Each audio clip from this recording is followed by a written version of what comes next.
మన ఎన్నికల్లో రాష్ట్రం అంతా పుష్ప పుష్ప అని విమర్శించారో అతను చేవిరెడ్డి భాస్కర్ రెడ్డి. ఆ భాస్కర్ రెడ్డి కూడా మన ఒంగోలులో వచ్చి పార్లమెంట్కి పోటీ చేయటం మనందరం కూడా చూసాం. అతని కొడుకునేమో హర్షిత్ రెడ్డి అని చెప్పేసి అతన్నేమో ఇది చంద్రగిరిలో వాళ్ళ అబ్బాయిని పోటీ చేశారు.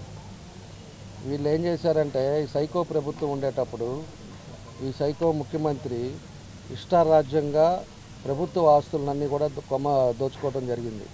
దాంట్లో చాలామంది భాగస్వాములు ఉన్నారు.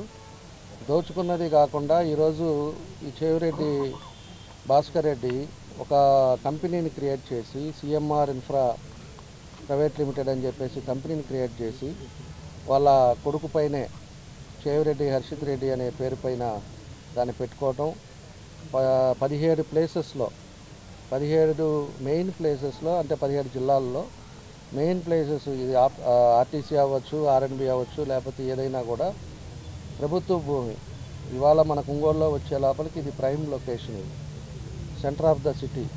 దీంట్లో 40 సెంట్లు భూమిలో ఈరోజు దీన్ని మొన్న మార్చిలో ఫిబ్రవరిలో టెండర్ కాల్ఫర్ చేశారంటున్నారు. అది ఎవరికి తెలియదు. వాళ్ళ పాటికి వాళ్ళకి అగ్రిమెంట్ అయిపోయింది. ఇవాళ కావాలని చెప్పేసి మట్టి తోలటం ఇవన్నీ కూడా కార్యక్రమాలు చేస్తున్నారు. ఇక్కడ ఒంగోలులో ఆల్రెడీ గవర్నమెంట్ ప్లేసే లేకుండా చాలా ఇబ్బందులు ఉన్నాయి. ఈరోజు ఏపీఎస్ఆర్టీసీ ప్లేస్ని ఒకసారి ఎదురుగా ఉండేటప్పుడు కూడా తప్పు చేశారు. తక్కువ రేటుకి ఇచ్చేసి దాని కాంప్లెక్స్ ఒకటి కట్టేసి అది కూడా ఆ రోజు ఏపీఎస్ఆర్టీసీది ల్యాండ్ ప్రైమ్ లొకేషన్లో ఉండేది. దానికి ఎంతో రెంటలు వస్తుంది ఏదైనా చేస్తే కూడా. అలాంటి దాన్ని ఆ రోజు ఉండే పరిస్థితుల్లో కూడా ఇక్కడ ఉండే ఆయన దాన్ని ఇన్వాల్వ్ అయ్యి దానికి ఆగేశారు. ఈరోజు ఎక్కడో చిత్తూరులో ఉండేవాడు వచ్చేసి ఈరోజు మళ్ళీ ఇక్కడ 40 సెంట్లని 2,33,000 రెంట్ ఇచ్చేటట్టుగా దీన్ని ఇక్కడ కూడా ఆక్యుపై చేశారు. కాబట్టి 17 చోట్ల రాష్ట్రంలో జరిగింది. కాబట్టి ఇది కూడా సీఎం ఆఫీస్కి కూడా మేము పంపించాం, ప్రభుత్వానికి కూడా తెలియపరిచాం. కాబట్టి ఇలాంటివన్నీ కూడా క్యాన్సిల్ చేయాలని చెప్పేసి మేము కూడా ముఖ్యమంత్రి దృష్టికి తీసుకెళ్తున్నాం. ఇక్కడ మాత్రం కట్టడానికి లేదు. వారి ఇన్ఫ్రా అయినా అవ్వచ్చు, లేకపోతే అతను దాదా అవ్వచ్చు, ఎవరైనా అవ్వచ్చు. ఇక్కడికి వచ్చి కానీ మళ్ళీ వర్క్ కూడా ఆపేయమని చెప్పేసి కూడా ఇప్పుడు మన ఆర్ఎం గారికి కూడా ఇన్స్ట్రక్షన్స్ ఇచ్చాం.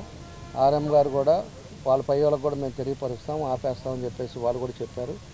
కాబట్టి ఇంకొక 17 చోట్ల ఎక్కడైతే ఉన్నాయో 16 చోట్ల అవి కూడా ఆపేయమని చెప్పేసి కూడా ప్రభుత్వానికి చెప్తాం. ఇలాంటి దుర్మార్గమైన పని ఎక్కడ ఏడైతే ఉన్నాయో అవినీతి డబ్బులు ఏ విధంగా సంపాదించాలో ఈ వైఎస్ఆర్ పార్టీ వచ్చిన తర్వాతే ఈరోజు ఈ రాష్ట్రం ఈ పరిస్థితులు తయారైంది. అవినీతి డబ్బు ఇష్టారాజ్యంగా సంపాదించి ఎలక్షన్లు వచ్చిన తర్వాత ఒక్కోడు 100 కోట్లు, లేకపోతే 150 కోట్లు, 200 కోట్లు ఇష్టారాజ్యంగా ఖర్చు పెట్టడం మన దగ్గర కూడా చూసాంగా.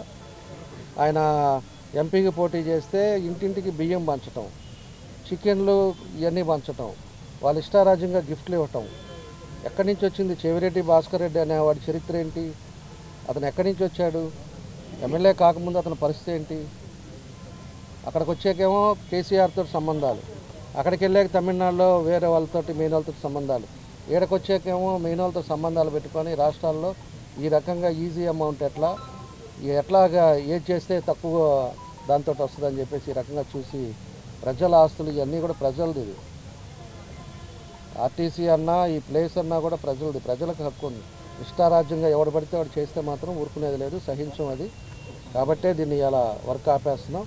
రేపు అంతా కూడా అయిన తర్వాతే ఈ వర్క్ దాన్ని ఏం చేయాలనేది మళ్ళీ ఆలోచిస్తామని చెప్పి కూడా మీ ద్వారా తెలియజేస్తున్నాం. For more videos like this, subscribe Big TV channel.